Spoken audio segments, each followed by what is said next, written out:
नमस्कार। World news में आज अमेरिका और यूरोप में बड़ी दरार पड़ गई है। दोनों के बीच सबसे बड़े सैन्य संगठन नेटो से अमेरिका बाहर निकल सकता है और इस पर पेंटागन ने यूरोपीय सहयोगियों को अपना रुख साफ करने की डेडलाइन तक दे दी है।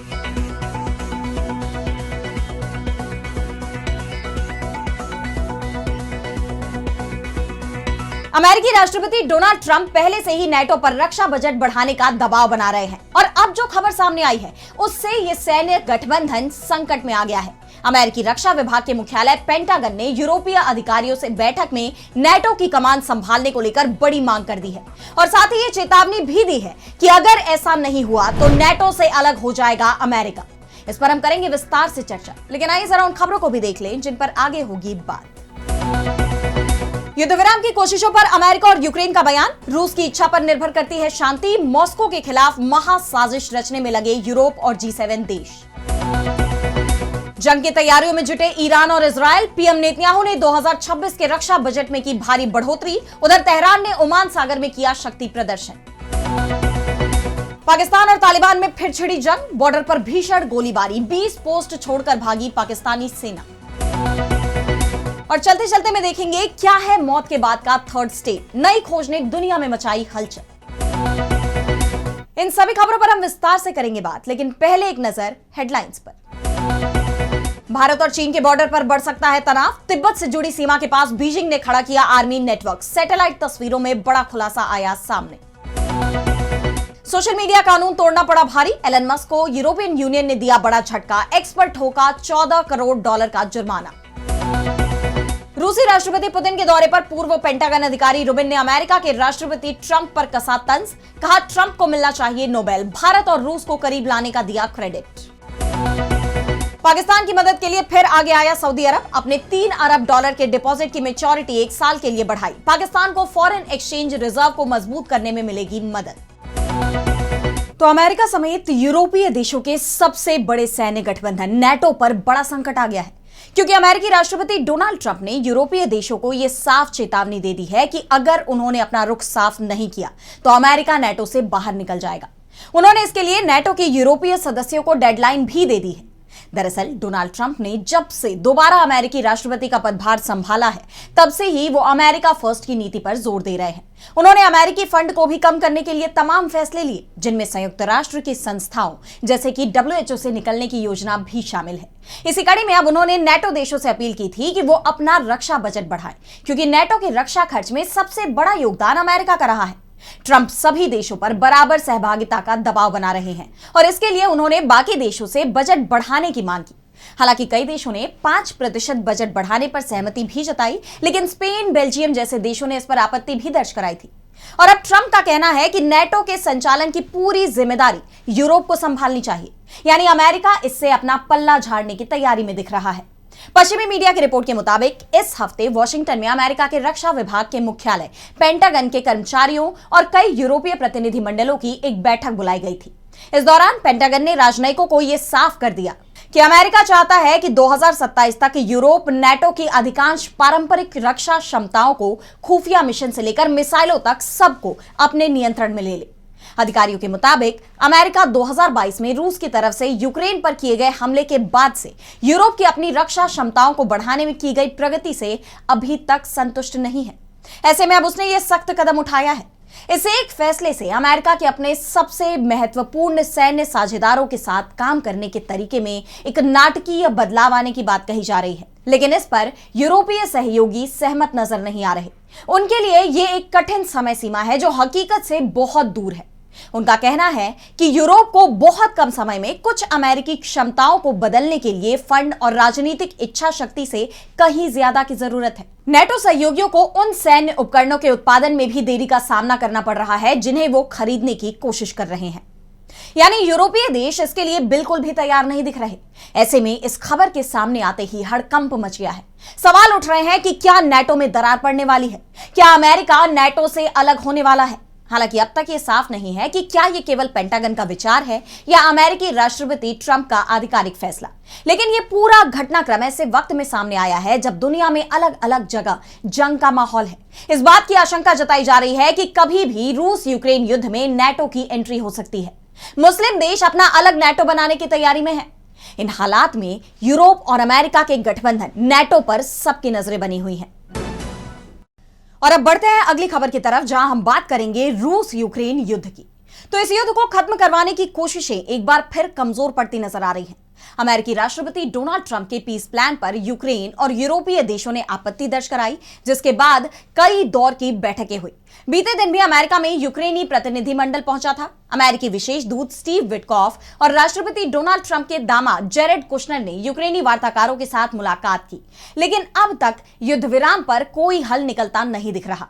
दोनों पक्षों ने अब गेंद रूस के पाले में डाल दी है। बैठक के बाद अमेरिका और यूक्रेन की तरफ से जारी एक संयुक्त बयान में कहा गया कि किसी भी समझौते की वास्तविक प्रगति तभी मुमकिन है जब रूस दीर्घकालिक शांति के प्रति गंभीर प्रतिबद्धता दिखाए, जिसमें तनाव कम करने और हिंसा रोकने के कदम शामिल हो। शांति का रास्ता अब रूस की इच्छा पर निर्भर करता है। रूस ने तो पहले ही साफ कर दिया है कि युद्ध विराम तभी मुमकिन है जब उसके हितों का पूरा ध्यान रखा जाए। वो अपनी शर्तों पर अड़ा हुआ है। ऐसे में ट्रंप के प्लान को लेकर भी तस्वीर साफ होती नहीं दिख रही है। इस बीच यूरोपियन यूनियन की तरफ से रूस को झुकाने के लिए एक बड़ा प्लान तैयार किया गया है। दुनिया की सबसे संपन्न लोकतांत्रिक अर्थव्यवस्थाएं रूस के समुद्री तेल व्यापार पर अपने अब तक के सबसे कठोर कदम की तैयारी में लग गई हैं। दरअसल यूरोपीय संघ और G7 देशों ने रूस पर युद्ध विराम का दबाव बनाने के लिए एक योजना बनाई है, जिसके तहत ये देश रूसी तेल निर्यात पर पूर्ण समुद्री बैन लगाने की तैयारी कर रहे हैं। दावा किया जा रहा है कि उनका यह कदम रूस की युद्ध अर्थव्यवस्था को सीधा निशाना बनाएगा, क्योंकि तेल रूस के केंद्रीय बजट का लगभग 1/4 हिस्सा मुहैया कराता है। एक रिपोर्ट के मुताबिक ये योजना रूसी तेल की कीमत सीमा यानी प्राइस कैप को पूरी तरह खत्म कर देगी और पश्चिमी टैंकरों, बीमा और झंडियों के इस्तेमाल पर रोक लगा देगी। ऐसे में अब सवाल ये भी उठ रहे हैं कि क्या ये वैश्विक तेल बाजार में भूचाल ले आएगा। आप जानते हैं कि रूस का 1/3 से ज्यादा तेल निर्यात प्रमुख तौर पर भारत और चीन को जाता है, जो अभी भी ग्रीस, साइप्रस और माल्टा जैसे यूरोपियन यूनियन के देशों के टैंकरों से होता है। और अगर G7 और यूरोपियन यूनियन इस प्रतिबंध को मंजूरी देते हैं, तो रूस को मजबूरन अपने शैडो फ्लीट यानी पुराने, कम निगरानी वाले, अस्पष्ट स्वामित्व वाले जहाजों पर ज्यादा निर्भर होना पड़ेगा। दरअसल रूस को रोकने के लिए पहले से ही कई प्रतिबंध लगाए जा चुके हैं। यहां तक कि भारत पर भी दबाव बनाया गया कि वो रूस से अपना व्यापार खत्म कर दे, लेकिन कोई भी तरकीब काम नहीं आई। रूस किसी के आगे नहीं झुका। ऐसे में क्या इस बार ये प्लान कामयाब होगा, इस पर सवाल उठ रहे हैं। और अब अगली खबर में बात करेंगे ईरान और इजरायल में तेज होती जंग की तैयारी की। तो ईरान और इजरायल के बीच जारी तनाव लगातार बढ़ता जा रहा है और अब ईरान ने कुछ ऐसा किया है जिससे इजरायल में एक बार फिर हलचल मच गई है। इजरायल के साथ हुई जंग के बाद ईरान ने एक बार फिर अपनी सैन्य क्षमता का बड़ा प्रदर्शन किया। देश के सरकारी टीवी ने बताया कि इस्लामिक रिवॉल्यूशनरी गार्ड कॉर्प्स यानी IRGC ने ओमान सागर और हॉर्मुज जलडमरू मध्य के बीच बड़े पैमाने पर मिसाइलें दागी। कहा जा रहा है कि यह अभ्यास 2 दिन से चल रहा है और इसे बेहद ही रणनीतिक माना जा रहा है। ईरान ने बताया कि मिसाइलें देश के अंदरूनी इलाकों में स्थित भूमिगत ठिकानों से दागी गई और उन्होंने ओमान सागर में अपने तय लक्ष्यों को सटीकता से भेदा। बता दें कि IRGC ने जिन मिसाइलों का इस्तेमाल किया उनमें क्वाद्र 110, क्वाद्र 380 और घादिर क्रूज मिसाइल शामिल है। इन मिसाइलों की मारक क्षमता 2000 किलोमीटर तक बताई गई है, जो पूरे पश्चिम एशिया में खतरे का पैमाना बढ़ा देती है। इसके अलावा ईरान ने 303 नामक एक बैलिस्टिक मिसाइल भी दागी। टीवी फुटेज में मिसाइलों के लॉन्च और टारगेट पर लगने के वीडियोस दिखाए गए, जो ईरान की सैन्य क्षमता का साफ संकेत माने जा रहे हैं।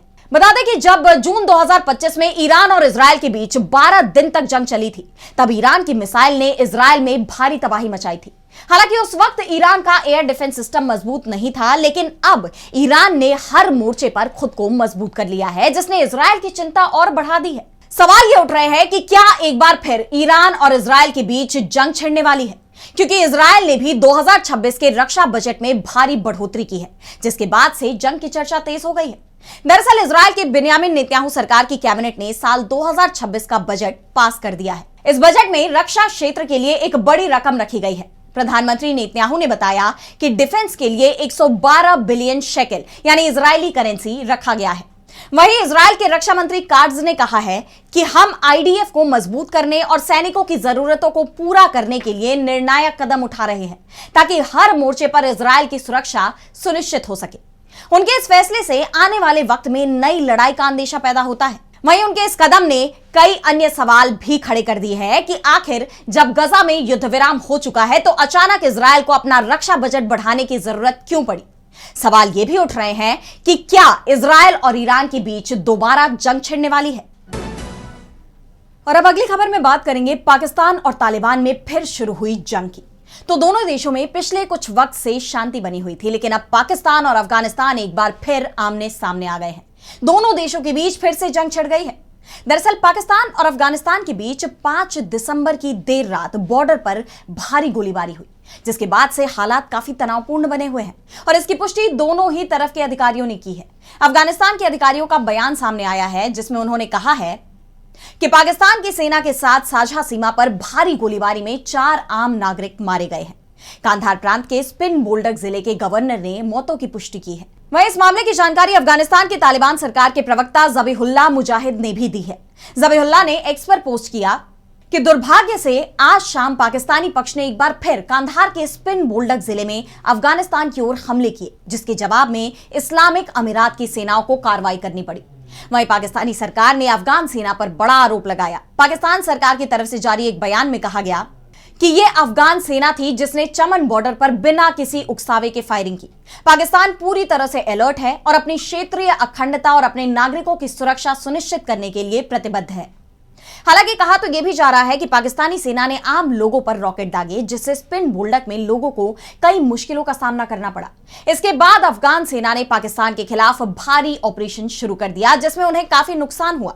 कहा तो यह भी जा रहा है कि लड़ाई की शुरुआत पाकिस्तान की तरफ से की गई थी, जिसका अफगानिस्तान ने मुंहतोड़ जवाब दिया है। Afghan news outlet Khorasan media ने शुरुआती रिपोर्ट में बताया कि पाकिस्तान की सेना 20 से ज्यादा चौकियों को छोड़कर भाग गई है, जिसके बाद कहा यह जा रहा है कि पाकिस्तान अफगानिस्तान के सामने झुक गया है। लेकिन पाकिस्तान का कहना है कि हमले की शुरुआत अफगानिस्तान ने की थी, यानी अब दोनों ही पक्षों ने एक दूसरे पर आरोप मढ़ दिए हैं। बता दें कि हाल ही में दोनों पक्षों के बीच रियाद में शांति वार्ता भी हुई थी, लेकिन इस वार्ता में कोई हल नहीं निकल सका और अब हुई इस गोलीबारी के बाद जंग तेज होने की आशंका और बढ़ती जा रही है। और अब चलते चलते मैं बात करेंगे मौत के बाद हैरान कर देने वाले थर्ड स्टेट की। दरअसल मौत एक ऐसी सच्चाई है जिसका सामना हर किसी को एक न एक दिन करना ही है, लेकिन क्या आपने कभी सोचा है कि मरने के बाद क्या होता है? ये एक ऐसा सवाल है जिसके बारे में हम बात करने से अक्सर ही कतराते हैं या फिर घबराते हैं, लेकिन इसे साइंस की नजर से अगर देखें तो इससे जुड़ी एक ऐसी जानकारी अब सामने आई है जिसने वैज्ञानिकों को भी हैरान कर दिया है। क्योंकि अब तक तो हम मानते थे कि मौत होने के बाद सब कुछ खत्म हो जाता है, हर कोशिका सड़ जाती है। मगर रुकिए, अमेरिका की टफ्ट्स यूनिवर्सिटी के शोधकर्ताओं ने नेचर जर्नल में एक सनसनीखेज रिसर्च छापी है। उन्होंने कहा कि कोशिकाएं मरने के बाद भी पूरी तरह खत्म नहीं होती, वो ना पूरी तरह जिंदा होती है और ना ही पूरी तरह मुर्दा, और इसी को उन्होंने नाम दिया है थर्ड स्टेट। इसकी शुरुआत एक अफ्रीकी मेंढक के मृत भ्रूण से हुई। वैज्ञानिकों ने इसकी त्वचा की कोशिकाएं निकाली और उन्हें एक प्लेट में रखा। उम्मीद थी कि वे सड़ जाएंगे, लेकिन जो हुआ वो बेहद चौंकाने वाला था। सड़ने की बजाय ये मृत कोशिकाएं आपस में चिपकी और उससे खुद ही नए जीव तैयार हो गए, जिन्हें नाम दिया गया जेनोबॉट। ये 0.5 से 1 मिलीमीटर के नन्हे जीव खुद चलते हैं, अपने घाव भरते हैं और सबसे हैरान करने वाली बात तो यह है कि ये आसपास की कोशिकाओं को इकट्ठा करके अपने जैसे नए जेनोबॉट भी बना सकते हैं। बड़ी बात यह है कि वैज्ञानिकों ने यह कमाल अब इंसानी कोशिकाओं पर भी होते देखा है। मृत व्यक्ति के फेफड़ों से ली गई कोशिकाओं ने लैब में एंथ्रोबॉट नाम के छोटे तैरते गोले बना लिए। ये गोले क्षतिग्रस्त नर्व सेल्स को जोड़ सकते हैं और नए टिश्यूज बना सकते हैं। यह रिसर्च बताती है कि मौत के बाद कोशिकाओं को शरीर के दबाव से आजादी मिलती है तो वो खुद को रिबूट कर नया रूप ले लेती हैं। वैज्ञानिक कहते हैं कि ये खोज स्टेम सेल थेरेपी से भी कहीं आगे है, क्योंकि यहां कोशिकाएं खुद ही सोचती समझती हैं। विशेषज्ञ मानते हैं कि यह भविष्य में अंग प्रत्यारोपण यानी ऑर्गन ट्रांसप्लांट की जरूरत को खत्म कर सकती है।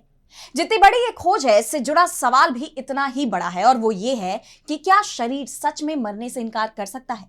क्या ये थर्ड स्टेज की खोज हमें अमरता की तरफ ले जाएगी? सवाल बहुत है जिनका जवाब आने वाले समय में हमें मिल सकता है। फिलहाल आज इस वर्ल्ड न्यूज में इतना ही। देश दुनिया की तमाम बड़ी खबरों के लिए आप देखते रहिए डीबी लाइव और मुझे दीजिए इजाजत। नमस्कार।